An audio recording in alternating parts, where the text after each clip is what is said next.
প্রতিটি মানুষকে যৌবন দেওয়া হয়েছে। যৌবন কালটা কেমন করে অতিবাহিত করলে, কিভাবে তুমি পার করেছ, যৌবন কালের হিসাবটা আল্লাহকে বুঝিয়ে দাও। কারণ যৌবন কালে তোমার বিশেষ বিশেষ কিছু ইবাদত আছে। তুমি যদি যৌবন কাল রং তামাশায় আনন্দ ফুর্তিতে পার করে দাও, আল্লাহকে সেদিন জবাব দিতে পারবে না। তাই কিয়ামতের দিন দ্বিতীয় প্রশ্ন করা হবে, যুবক রে, তুমি তোমার যৌবন কালের হিসাবটা আমাকে দাও।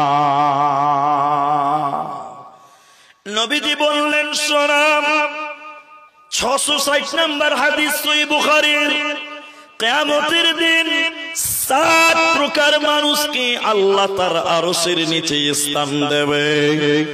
7 প্রকার মানুষকে। ওই 7 জনের ভিতরে একজন নবী বললেন, শোনো, ওয়াশাবুন নাসা ফি ইবাদাতিল্লাহ, যে যুবক যৌবনকালে আল্লাহর ইবাদত করে, যে যুবক যৌবনকাল আল্লাহর পথে পার করে, আল্লাহর ইবাদতে অতিবাহিত করে, এই যুবককে আমার আল্লাহ কাল কিয়ামতের দিন আল্লাহর মেহমান বানাবেন, আল্লাহর আরশের নিচে স্থান দেবেন। এজন্য যুবক রে, যৌবনকাল আল্লাহর পথে তুমি ব্যয় করো। যদি যৌবনকাল আল্লাহকে বুঝাতে না পারো, কিয়ামতের দিন বাঁচতে পারবে না, পারবে না, পারবে না। এখন একটা প্রশ্ন করব, উত্তর দেন দেখি ভাই। যারা আছেন যুবক, যারা আছেন তারা উত্তর দেন। আপনাদের এই চাঁদপুর, ধুলিয়ান, আপনাদের এইগুলোতে, যে আপনার এলাকাতে গাছে ডাব হয়, ডাব ডাব ডাব বুঝেন তো? নারকেল গাছ এলাকাতে নাই? আচ্ছা, তা আপনি এদিকে দেখেন, এই যে ধুলিয়ান বাজার বা ডাক বাংলা মোড়, একটা ডাবের দাম এই এলাকাতে কত করে ভাই? 50 টাকা, 60 টাকা, 80 টাকা, 100 টাকাও আছে, নাই? সবাই বলুন, আছে না নাই? কিন্তু যে দোকানে ডাব বিক্রি করে, ওই দোকানে দেখবেন কিছু নারকেলও পাওয়া যায়। নারকেল, নারকেল, এটা নারকেলের দাম কত বলুন, বলুন কত? 30 টাকা। নারকেল 50 টাকা দাম, 30 টাকা, 20 টাকা, খুব বেশি যদি চলে গেলাম 40 টাকা ধরে। আপনি একবার নিজের বিবেককে জিজ্ঞাসা করেন, এদিকে দেখেন, একটা ডাব কিনতে গেলেন, ডাবের দাম নিল 80 টাকা, আবার ওই দোকানে একটা নারকেল কিনবেন মাত্র 30 টাকা, 40 টাকা। এত ডিফারেন্স কেন জানেন? ডাব হলো কচি যুবক। ডাব কি? যুবক, কচি। এই যুবক হওয়ার কারণে ডাবের মূল্য 80 টাকা, 100 টাকা।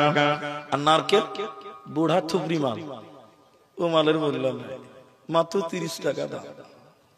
হাসছেন? বিশ্বনবী এবং আল্লাহ বলেন, পৃথিবীর মানুষের কাছে ডাবের মূল্য বেশি, নারকেলের মূল্য কম, আল্লাহর কাছে যৌবনের মূল্য বেশি। যুবকের মূল্য বেশি, বৃদ্ধদের মূল্য কম। যুবকের মূল্য বেশি, বৃদ্ধদের মূল্য কম। এবার বুড়া মানুষেরা মন খারাপ করলে হবে না। কেন যে আল্লাহ আপনাকে একদিন যুবক দিয়েছিল, যৌবন দিয়েছিল।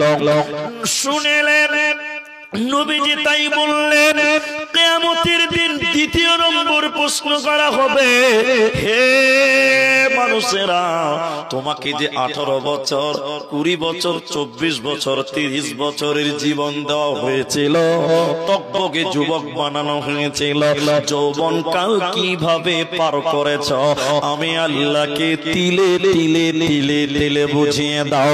এই জন্য যৌবনকাল তুমি ঠিক কাজে লাগিয়ে দাও। কেন? যৌবন কালে যেটা করা সহজ, বৃদ্ধকালে ওইটা করা সহজ সবাই বলুন। আপনাদের মসজিদে চেয়ারম্যান আছে? এরা কথাই যে বলে না। চেয়ারম্যান বুঝেন যে চেয়ারে বসে নামাজ পড়ো কি চেয়ারম্যান বলে? ওইরকম খরিদ্দার আপনাদের মসজিদে নাই? কেউ বলছে আছে, কেউ বলছে না। এখানেই তৃণমূল আছে, বিজেপি আছে, বুঝতে পারা যাচ্ছে। আবার মসজিদের চেয়ারে নামাজ পড়া লোক এলাকাতে আসে না?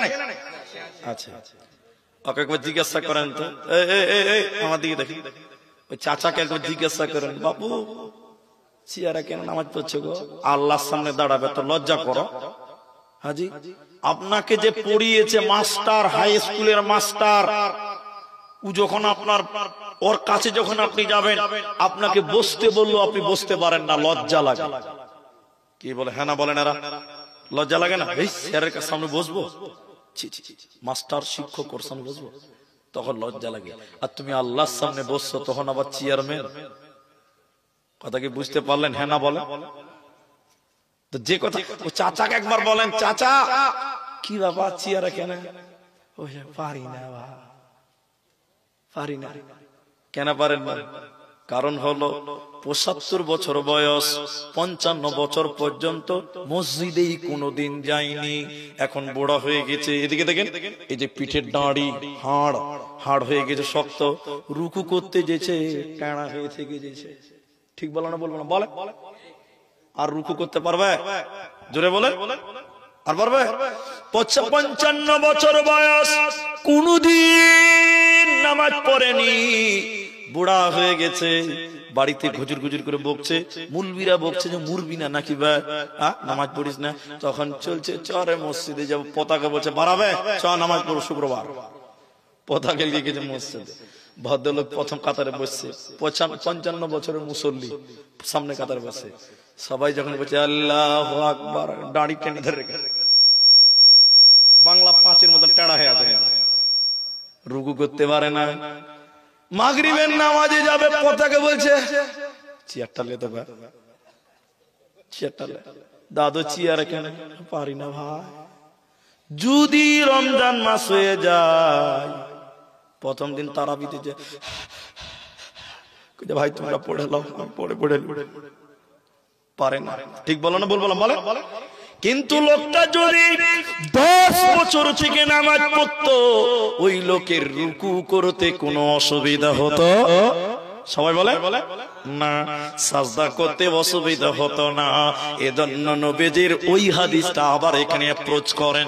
দুটি হাদিসকে একসঙ্গে নিয়ে আলোচনা চলছে। সেটা কি? নবী বললেন 5টা জিনিসকে গনিমত মনে করো। প্রথম নাম্বার গনিমত কি? নিয়ামত কি? নবী বলেন শাবাবাকা ক্বাবলা হারামিকা, যৌবনকে নিয়ামত মনে করো, অস্ত্র মনে করো, হাতিয়ার মনে করো। যৌবন ফুরিয়ে গেলে, মাথা টুকে মরে গেলে আর যৌবন কাল পাবে না। অতএব যৌবন কালে তুমি আল্লাহর পথে তুমি সময় দাও। কাল কিয়ামতের দিন যখন জিজ্ঞাসা করা হবে, তুমি তোমার যৌবন কালের হিসাবটা দাও। সেদিন তিলে তিলে হিসাব দিয়ে বেঁচে যাবে, তোমার কোনো টেনশন হবে না, থাকবে না। তাহলে যৌবন কালে কি করবেন? দুটি ইবাদত বলবো, আমাদেরকে দেখেন। এক, এদিকে দেখেন, যৌবন কালে বেশি বেশি করে কামাই করতে হবে। আপনারা বলুন কি করতে হবে? এতটি লোক মুখ খুলেন, কি করতে হবে? কামাই করতে হবে, ইনকাম করতে হবে। টাকা 1 লাখ আছে, নিয়ত করবেন 10 লাখ করবো। আপনি বলছেন এত টাকাতে হবে কি গো? ইসলাম কোনোদিন গরিব হতে বলেনি, ইসলাম বলছে বড় লোক হও। মুলবিদেরকে জিজ্ঞাসা কর, ইসলাম যদি গরিবই হতে বলতো, তাহলে যাকাতটা দিবে কে? ভাই হজটা করবে কে? 5 লাখ লাগবে হজ করতে গেলে, 4 লাখ লাগবে। আপনাদের এলাকায় কত লাগে? 4 লাখ লাগে। তো 4 লাখ টাকা কার? আপনি কামাই না করবেন তো হজটা করবেন কি করে? তাহলে ইসলাম বলছে বড় লোক হও, মালদার হও, পয়সাওয়ালা হও, মাল ইনকাম করতে হবে। দলিল 2 জায়গা থেকে আপনাকে দিচ্ছে, দেখেন। এক, যুবক, ওবিমা আনফাকু মিন আমওয়ালিহিম, ইনকাম করো পুরুষেরা। পুরুষ কে করবে? ওই বুড়া লোক, বড় লোক ইনকাম করতে পারবে? তাহলে ইনকাম করবে যুবক। আর এক জায়গা থেকে দলিল দিব, তাহলে শুনে নাও, ইনকাম করো যৌবন কাল, রোডে টাউনে মরিচ কেটে রাজমিস্ত্রি করে হোক, যে কোনো পথে হালাল পথে অবলম্বন করে তোমাকে মাল কামাই করতে হবে। যৌবন কালে কামাই করাও একটা ইবাদত। আমার কথা আপনারা বুঝতে পারছেন তো? এই যে মসজিদটা জুমা মসজিদের জালসা, এটা উদাহরণ দিচ্ছেন, হাদিসে নাই, কোরআনেও নাই, তাফসীরেও নাই, এটা আমার ব্যক্তিগত কথা আমি বলছি। এই গ্রামের একদিন 82 বছরের বয়োবৃদ্ধ, 82 বছর বয়স, কত বছর বললাম? দুপুরে 11টার সময় ভাত খেয়েছি, বুড়া মানুষ তো, জোহরে যে আজান দিয়েছে, বুড়া লাঠিতে করে ঢক ঢক করতে করতে করতে করতে মসজিদ চলে গেছে। ও ভাত খেয়ে মসজিদে গেছে, কেন জানেন? ও নিয়ত করেছে যে আর জোহরের নামাজ পড়ে বাড়ি যাব না, একদম আসরের নামাজ পড়ে তারপর বাড়ি যাব। ভালো করে বুঝুন কথাটা। জোহরের নামাজের পর বুড়া মসজিদের এক কানাতে বসেছে, এদিকে দেখেন, শুরু করেছে সুবহানাল্লাহ, আলহামদুলিল্লাহ, আল্লাহু আকবার, লা ইলাহা ইল্লাল্লাহ, জিকির আজগার করছে, তাসবিহ তাহলিল করছে। ভালো করে বুঝুন কথাটা।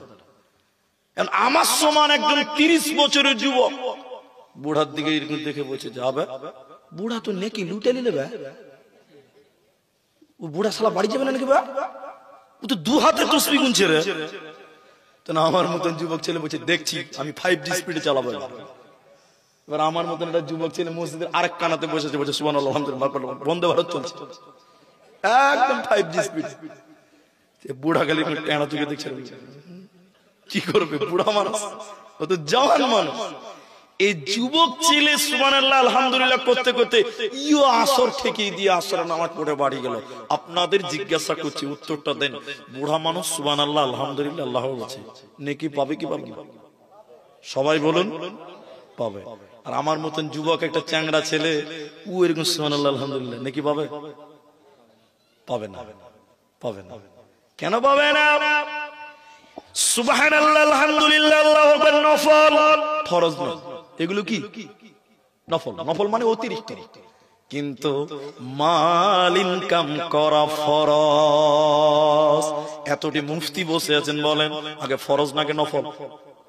ফরজ বলে দলিল, আল্লাহ কোরআনে বলেন, ফাইযা কুদিয়াতিস সালাতু ফান্তাশিরু ফিল আরদ ওয়াবতাগু মিন ফাদলিল্লাহ।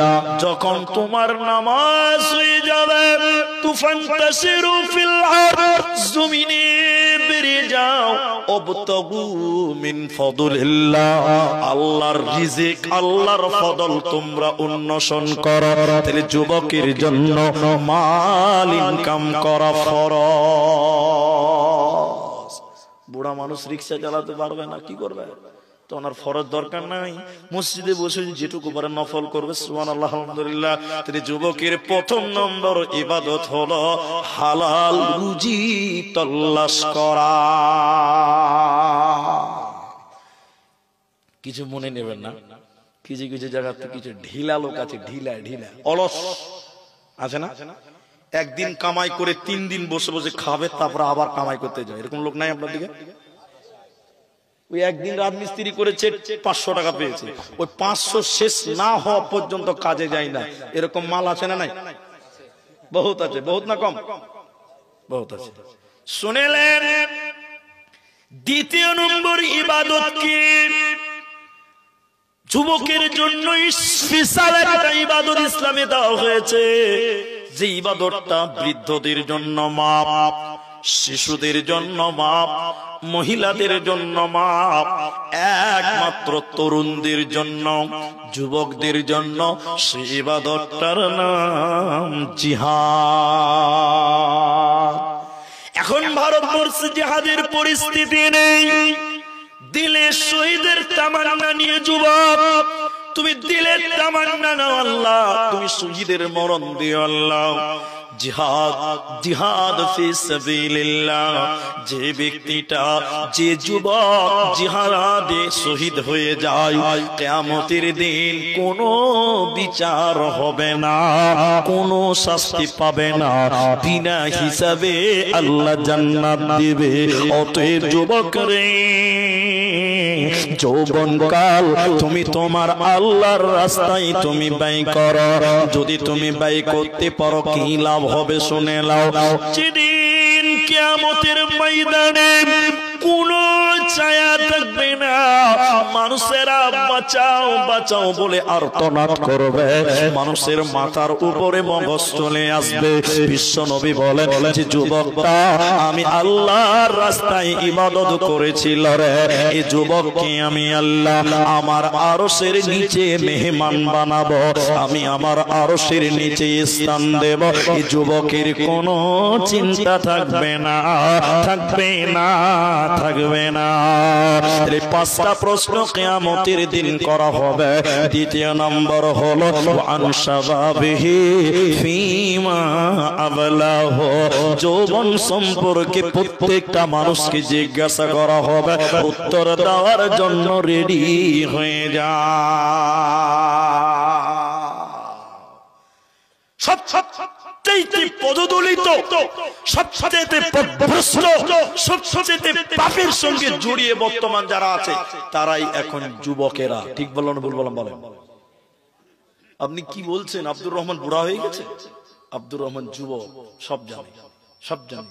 আর মাদ্রাসা তৈরি হওয়া জিনিস বুঝতে পারছেন কিনা? মাদ্রাসা থেকে বেরিয়েছি, বুঝতে পারছেন আমরা কি জিনিস সব বুঝি। গ্রামে গাড়ি নিয়ে যদি রাত 1টার সময় পড়ে বেরিয়ে যাই, 1টার সময় ইসলামপুর দিয়ে যদি বেরিয়ে যাই, ওই দিক থেকে কোথাও নসিপুর টেসিপুর দিকে সীতাপাহাড়ি বা আপনার কি বলছে দেওতলা, ওইসব এলাকা দিয়ে যদি জলসা করি, এদিক দিয়ে বেরিয়ে যাই, রাত 1টার সময় দেবো ছেলেরা কানে মোবাইল ধরে আছে, কি করছে? তসবিহ গুনছে। কি করছে? রাত 1টার সময় ফোনে আর বাপের সঙ্গে গল্প করছে। কি করে? খালি ফোনে হ্যালো গেল গেল হ্যালো, এই চলছে। সবচাইতে পদদলিত, সবচাইতে